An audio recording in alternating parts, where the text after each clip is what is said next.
beaches, seaports, airports na tinatayo natin. Usually kahit minsan in private-public partnership yan, may part pa din of course yung public na part sa government. Nanggagaling yan sa mga buwis na binabayaran natin. Of course, you can see there yung mga railways, public transportation, yung mga nakikita nyo minsan pag may mga libreng sakay, lahat yan funded din, of course, ng natin, ng buwis natin.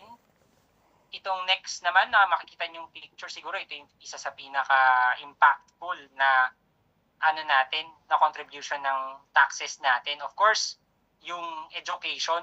So, mga public schools, classrooms, textbooks, teacher salaries, and then college din yung natin, di ba? Ngayon may batas na tayo na lahat ng state universities and colleges free tuition na. So, of course yan, funded lahat yan ng buwis na